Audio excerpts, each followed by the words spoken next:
Tidak berlama-lama lagi, saya akan mewawancarai dengan pemilik usaha ini ya Mas ya. Sebelumnya perkenalkan terlebih dahulu.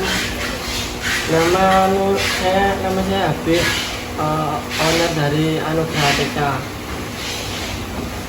Untuk lokasi perusahaannya gimana Mas? Bisa dijelaskan? Lokasinya di Kedanyang. Perusahaan ini berdiri di bidang apa Mas? Bergerak di bidang apa? Bergerak di bidang alat tulis.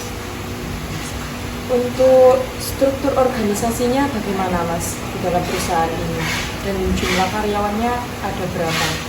Untuk sementara karyawan ada 20 orang. Itu struktur organisasinya itu mulai dari kepala gudang, kepala toko, terus nyabang-nyabang, ada staf, admin, terus paling bawah bagian teknis. Terus untuk proses bisnisnya yang dijalankan itu bagaimana Mas? Proses bisnisnya ini untuk marketingnya gitu ya. Iya. Itu kita itu suplai ke toko-toko. Suplai ke toko-toko sama sambil online, on shop. Berarti offline juga menyediakan, online juga ada ya Mas ya? Ada. Lebih ke grosiran gitu kan, distributor gitu.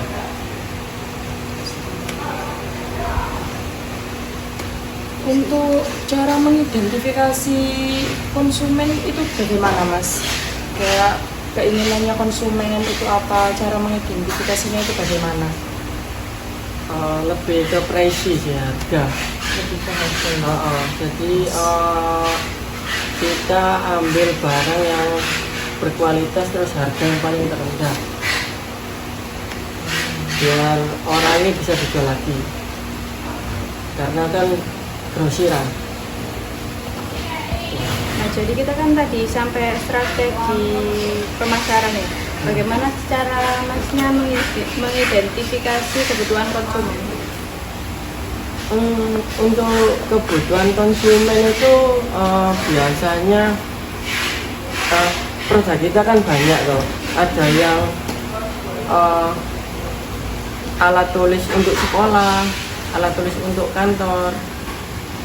Nah itu biasanya kalau alat tulis untuk kantor itu biasanya minta yang bagus-bagus, yang brand yang memangnya udah terkenal lah, kayak Stadler, Joyko.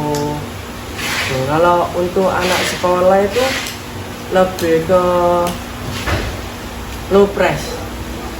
Tapi yang lebih menarik gitu ya. Iya, terus gambar-gambarnya juga banyak, kayak gambar-gambar kayak sekarang kan Labubu.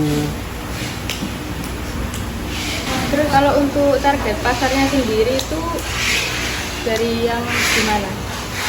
Kalau untuk saya ini lebih ke alat tulis anak-anak untuk sekolah. Jadi contohnya itu kayak pensil warna, alat-alat menggambar itu kan untuk orang kantor kan nggak mungkin pakai alat-alat yang kayak gitu. Berarti dari anak kecil sampai orang dewasa bisa, cuma beda tingkatan-tingkatan gitu. Beda basic produknya. Untuk kualitasnya sendiri, apa komitmen perusahaannya Masnya terhadap kualitas produk sama layanan tersebut? Untuk kualitas itu kualitasnya standar lah, standar. Kalau kita itu standar, lebih ke penekanan harga biar yang saya suplai kayak toko-toko itu bisa dijual lagi dengan untung yang lumayan. Berarti bisa sistemnya secara grosir sama Iya, rincian grosir, bisa? lebih ke grosir, Mbak. Untuk omset per bulannya berapa kira-kira kalau boleh tahu? Untuk average-nya itu sekisaran 2M. 2M lebih lah, 2M-an. Kalau untuk per bulan ya, kan 2M itu stabil atau ada naik turun? Untuk ini ngomongkan standarnya segitu 2M. Untuk lebih besarnya itu ada di bulan-bulan tertentu, kayak mau masuk anak sekolah tahun ajaran baru itu loh. Berarti ada kenaikan naik pesatnya pas itu ya? pas itu naik kisaran 50%. Jadi bisa 3M lah. Kalau untuk hari-hari biasa, bulan-bulan normal itu 2M. Baik, selanjutnya ini ada bagaimana strategi penentuan harga produknya atau layanannya itu gimana? Oh. Kalau saya kan harga produk kan, bukan layanan. Iya. Untuk produk itu penentuan harganya itu pertama itu dari modal awal. Jadi kita dapat harga berapa, terus biasanya itu saya up sekitar 20-an lah, 20%, 10 sampai 20%. Itu untuk sudah termasuk biaya karyawan, biaya administrasi. Ya. Terus untuk barang-barang yang produksi sendiri kayak maklon di pabrik gitu loh ya. Itu dari bahan baku lah kita lihat di pasar itu harga berapa. Katakanlah barang ini itu ini kan punya kompetitor, ini katakanlah ini 10.000. Nah terus saya itu produksi itu HPP-nya di angka 7.000. Kalau untuk 10% kan terlalu sedikit. Nah jadi saya lihat harganya ini, terus saya ke bawain dikit, jadi tidak sampai merusak pasar. Ini salah satu contoh produk isolasi yang terkenal di Indonesia, Yaci, punya EPT Kacindo. Saya tak lihat barangnya.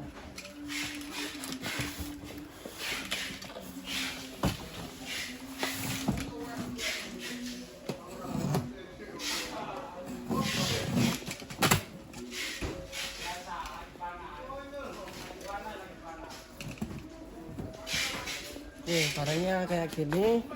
Ini udah laku nih di pasar ini, harganya sekitar 9.000. Lah kita compare dengan brand yang saya punya, yang saya buat sendiri di PT.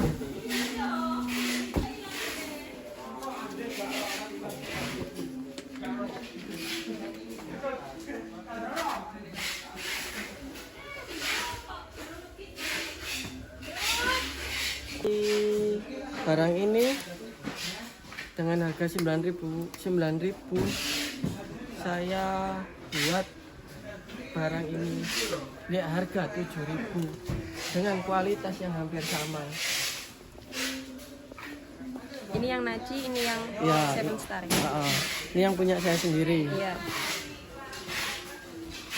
Akhirnya ini dengan harga yang sangat low, akhirnya ini juga laku di pasar. Jadi bisa bersanding dengan barang ini, walaupun barang ini udah laku di pasaran, punya nama, udah branding lah. Karena misalkan harga, yang penting harganya murah. Selanjutnya itu untuk strategi promosinya itu gimana ya Mas? Maupun offline maupun online-nya? Iya. Kalau untuk offline ada sales. Jadi sales itu bawa katalog, price, harga, terus ditawarkan ke toko-toko. Jadi toko-toko itu dapat harga berapa, terus kita tawarin dengan harga yang lebih murah gitu. Biar barangnya bisa masuk ke toko itu dan bisa dijual lagi ke end user. Kalau untuk online lebih ke ini, kita lihat pasar. Jadi kalau kita langsung kasih 10% atau apa, itu biasanya terlalu rendah harganya.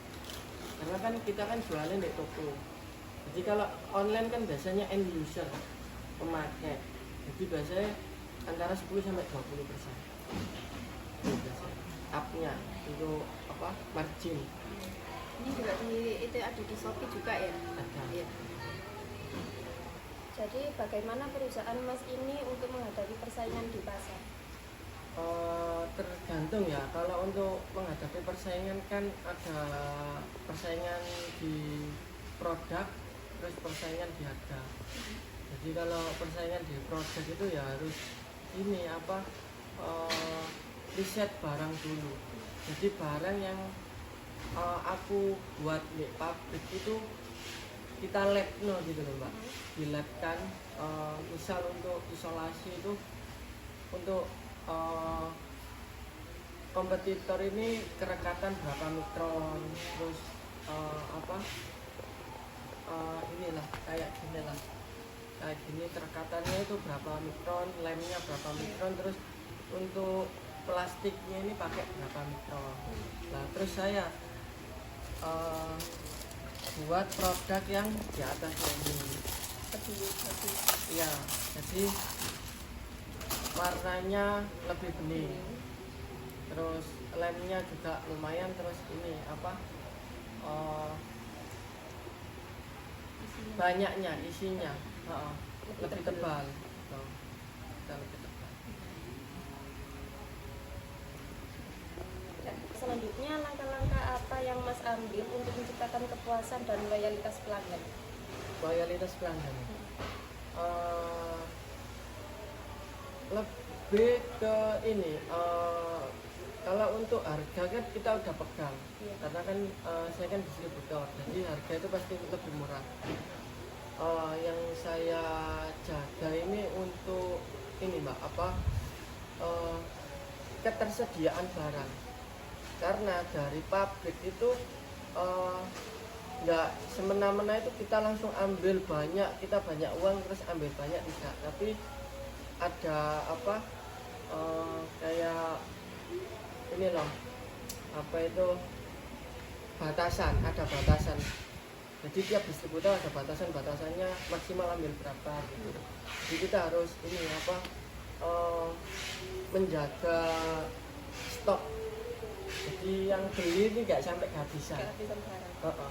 Ya untuk harga pasti bagus.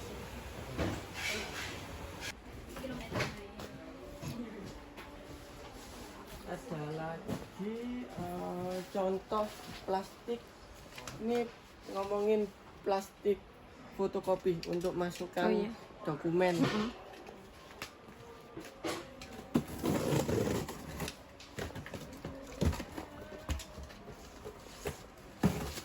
Nah Ini yang biasanya dibuat habis fotokopi kan? ya, ini yang biasa buat fotokopi. Nah ini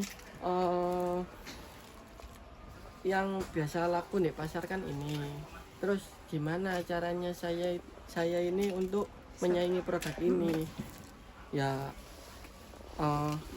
saya cari tahu yang buat ini siapa, pabriknya siapa. Terus akhirnya ketemu, kita kerjasama sama pabrik itu, kita buat sendiri lagi.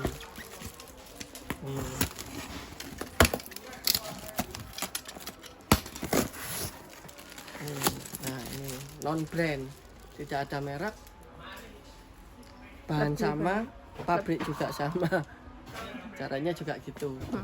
Jadi caranya ada yang bikin di pabrik lain, kalau ini bikin di pabrik yang sama dengan yang buat ini tuh.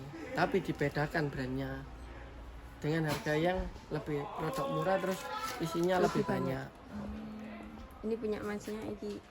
Nah, ini yang biasa di pasar itu, yang punya pabrik itu sendiri. Ini saya maklonkan di sana.